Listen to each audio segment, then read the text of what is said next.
আসসালামু আলাইকুম। বাংলা সংবাদে সবাইকে স্বাগত জানাচ্ছি। আমি চিন্তিয়া হক। শুরুতেই সংবাদ শিরোনাম। আওয়ামী লীগের কবর রচনা করতে হবে বলছেন বিএনপি নেতা প্রিন্স।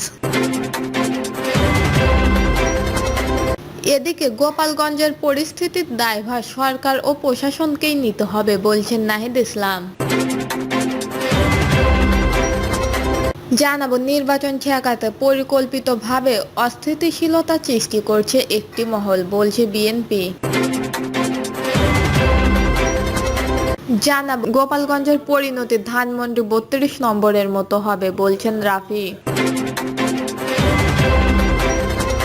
এবং সর্বশেষ জানাবো, গোপালগঞ্জের সব প্রশাসনকেই বাধ্যতামূলক অবসর নিতে হবে বলছেন জামায়াতের নেতা হাফিজ। শুনছিলেন সংবাদ শিরোনাম, এবারে বিস্তারিত। আওয়ামী লীগের কবর রচনা করতে হবে বলছেন বিএনপি নেতা প্রিন্স। আওয়ামী লীগের ফ্যাসিস্টবাদী শাসনের অবসান ঘটিয়ে নির্বাচনের মাধ্যমে তাদের কবর রচনা করতে হবে বলে মন্তব্য করেছেন বিএনপি যুগ্ম মহাসচিব প্রিন্স বলেন, পরিকল্পিতভাবে গণঅভ্যুত্থানের শক্তির মধ্যে বিভাজন সৃষ্টি করে আওয়ামী লীগের অপশক্তিরা পুনর্বাসনের সুযোগ করে দেওয়া হচ্ছে। এনসিপির গোপালগঞ্জের সমাবেশে হামলা তারই প্রমাণ। কয়লা ধুলেও যেমন ময়লা যায় না, তেমনি আওয়ামী লীগের চরিত্রও বদলায় না।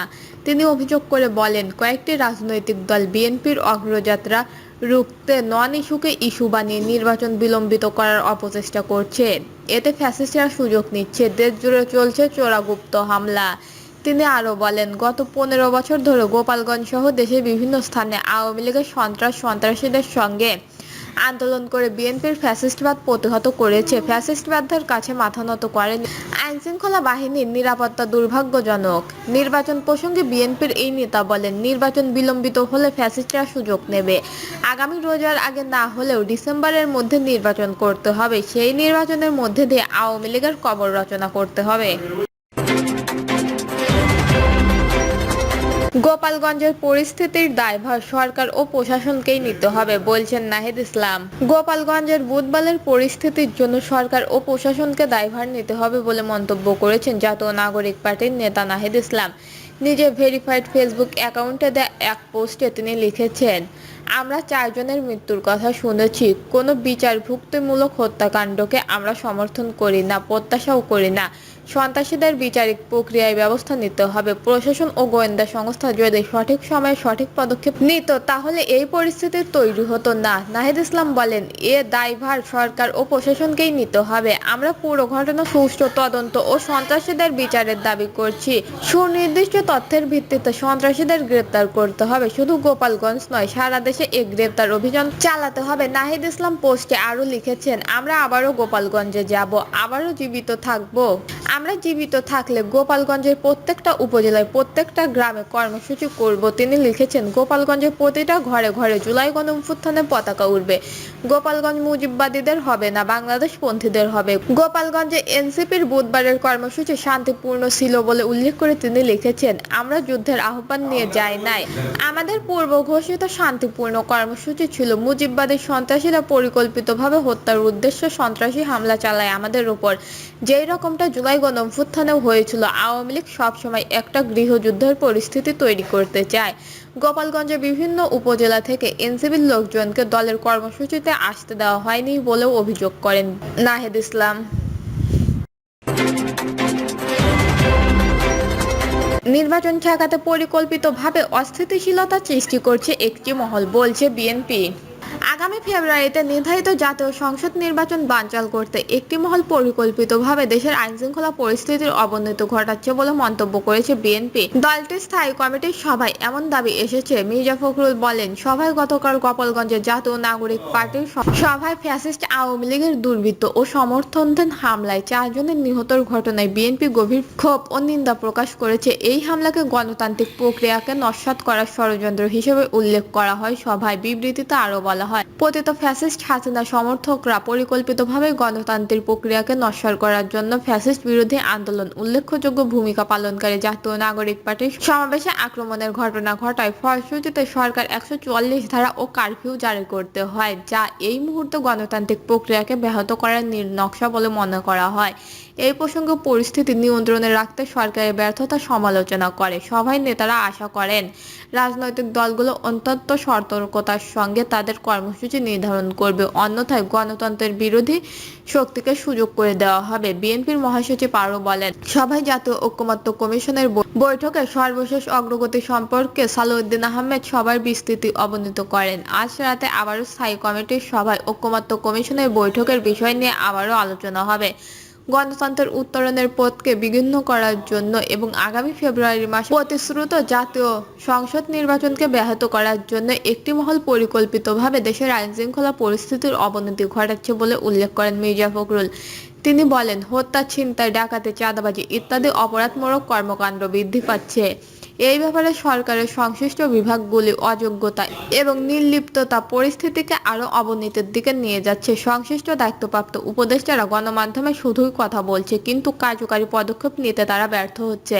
আইনশৃঙ্খলা পরিস্থিতি উন্নয়নের জন্য অতি দ্রুত সব ব্যবস্থা নিতে সরকারকে আহ্বান জানানো হয় বৈঠকে।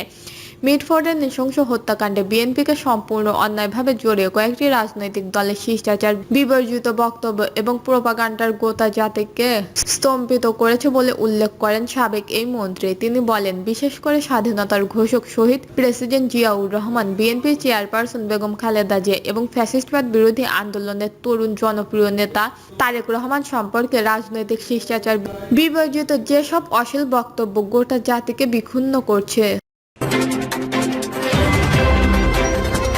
গোপালগঞ্জের পরিণতি ধানমন্ডি 32 নম্বরের মতো হবে বলছেন রাফি। গোপালগঞ্জের পরিণতি ধানমন্ডি 32 নম্বরের মতো হবে বলে হুঁশিয়ারি উচ্চারণ করেছে গণতান্ত্রিক ছাত্র সংগঠনের কেন্দ্রীয় কমিটির যুগ্ম আহ্বায়ক খান তালাত মাহমুদ রাফি। তিনি বলেন, আওয়ামী লীগ যে ধৃষ্টতা দেখিয়েছে, আমাদের সহযোদ্ধাদের ওপর গোপালগঞ্জে হামলা করেছে, এর পরিণাম খুব ভয়াবহ হবে। আমরা দেখেছি প্রশাসন নীরব দর্শকের ভূমিকা পালন করছে। রাফি বলেন, প্রশাসন হামলাকারীদের বিরুদ্ধে ব্যবস্থা নিতে ব্যর্থ হলে ধানমন্ডি 32 নম্বরের মতোই গোপালগঞ্জের অবস্থা হবে। গোপালগঞ্জের যে নস্কারজনক হামলা হয়েছে সেটা এনসিপির নেতাকর্মীদের ওপর নয়, জুলাই যোদ্ধাদের ওপর হয়েছে। এই পরিপ্রেক্ষিতে আমরা আন্দোলনের ডাক দিয়েছি। ইন্টারিম পুরোপুরি ব্যর্থ, এটা প্রমাণ হয়েছে। সমাবেশে এনসিপির কেন্দ্রীয় যুগ্ম আহ্বায়ক হাসান আলী সাংবাদিকদের বলেন, অন্তর্বর্তী সরকার খুনিদের বিচার না করার কারণে আজ আওয়ামী লীগের স্বৈরাচারের দোসররা, আওয়ামী লীগ স্বৈরাচারের রেখে যাওয়া বাচ্চারা জুলাই যোদ্ধাদের ওপর হামলা করার দুঃসাহস দেখিয়েছে। তারা দেশকে অস্থিতিশীল করছে। আমরা আমাদের আন্দোলন চালিয়ে যাব। 2 নম্বর গেট এলাকায় অবস্থান নেওয়ার আগে তারা বিক্ষোভ মিছিল নিয়ে আশেপাশের এলাকা প্রদক্ষিণ করেছে। এই সময় মুজিববাদ মুর্দাবাদ, মুজিববাদের ঠিকানা এই বাংলায় হবে না, সারা বাংলার খবর দে, মুজিববাদের কবর দে, এমন আরো নানা স্লোগান। গোপালগঞ্জে সব প্রশাসনকে বাধ্যতামূলক অবসর নিতে হবে বলছেন জামায়াতের নেতা হাফিজ। জামায়াতে ইসলামের লক্ষ্মীপুর জেলা কমিটির সেক্রেটারি ও আর হাফিজ বলেছেন, আপনারা জানেন এনসিপির নেতারা গোপালগঞ্জ গিয়েছিল, সেখানে প্রশাসন সম্পূর্ণ ব্যর্থ হয়েছে, জাতীয় নেতাদেরকেই নিরাপত্তা দিতে পারেনি। এজন্য গোপালগঞ্জের সব প্রশাসনকে বাধ্যতামূলক অবসর নিতে হবে। সরকারে যারা আছেন তাদের বলতে চাই, ওই প্রশাসনের মাঝে ফ্যাসিস্ট খুনি হাসিনা যারা ঘাপটি মেরে বসে আছে, আপনারা তাদের চিহ্নিত করে বহিষ্কার করুন। তিনি আরো বলেন, আপনারা একটি জেলা নিয়ন্ত্রণ করতে পারেন না, বলছেন আপনারা প্ল্যানিং করে সবকিছু ঠিক করে ফেলছেন, ডিসেম্বরের মধ্যে নির্বাচন করবেন। এটি সম্পূর্ণ অবাস্তব ও কাল্পনিক। এই দেশের মানুষ সঠিকভাবে যদি ভোট দিতে না পারে, কোনো নির্বাচন আমরা করতে দেব না। নির্বাচনের পরিবেশ করে নির্বাচন দিতে হবে। দর্শক, এই ছিল এখনকার সর্বশেষ নিউজটি ভালো লাগলে একটি লাইক দিন, কমেন্টে আপনার মতামত জানান এবং আমাদের পাশে থাকার জন্য বেল বাটনটা অন করে রাখুন। ধন্যবাদ।